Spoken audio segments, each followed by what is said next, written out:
قبض کے لیے کسی نے پوچھا ہے کہ قبض کا کوئی مستقل علاج بتا دیجئے۔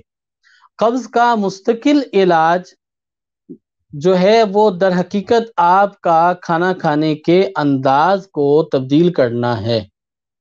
قبض کے مستقل علاج کے لیے کھانا خوب چبا کے کھائیں اور بیٹھ کے سنت طریقہ کو مد نظر رکھتے ہوئے کھانا کھائیں، تو آپ کو معدے کے عوارضات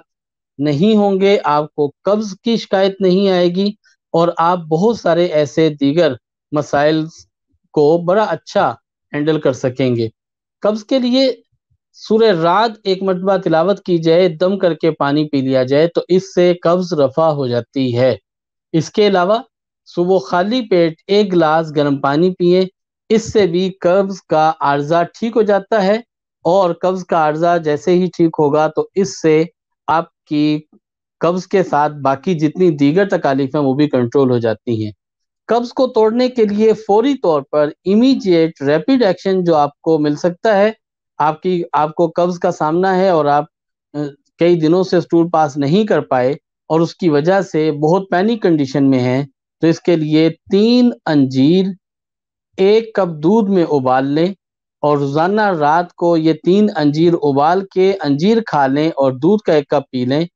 اس سے قبض انشاءاللہ العزیز بالکل ٹھیک ہو جائے گی، اور رفتہ رفتہ انجیر کے استعمال سے آپ کا قبض کا عارضہ بھی ٹھیک ہو جائے گا۔ یہ طب نبوی صلی اللہ علیہ وسلم کے اندر ہمیں ملتا ہے کہ انجیر بواسیر اور قبض کا علاج ہے۔ میں آپ کو یہاں ایک بتاتا چلوں کہ بواسیر کے علاج کے لیے اور قبض کے علاج کے لیے طب نبوی کی اس خوراک میں اور جو دوسرے طریقہ علاج ہیں ان کی دواؤں میں کیا فرق ہے۔ مثلا وہ دوا جو آپ جو ہے کوئی ایلوپیتھی سسٹم میں استعمال کرتے ہیں، جیسے لاسکس کے ڈراپس ہیں،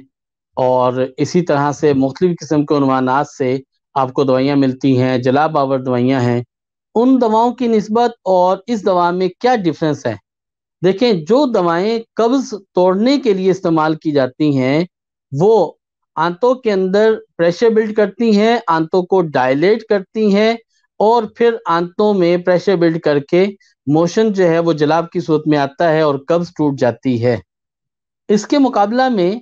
بہت سارے غذائی اجزاء اور بہت سارے ایسے بیکٹیریاز جو آپ کی آنتوں کے لیے، آپ کے معدے کے لیے بہت زیادہ مؤثر ہوتے ہیں، وہ بھی ویسٹ ہونا شروع ہو جاتے ہیں جب آپ عمومی طور پہ قبض کی دوائیں استعمال کرتے ہیں۔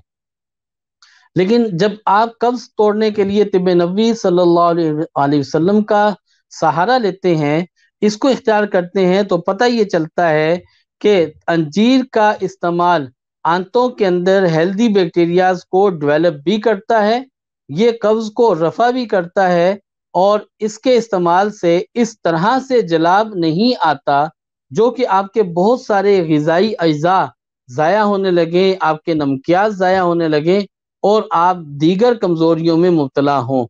یہ ایک بہت واضح اور حیران کن فرق ہے جو قدرتی طریقہ سے آپ کا قبض کا علاج کرنے کے متعلق ہے۔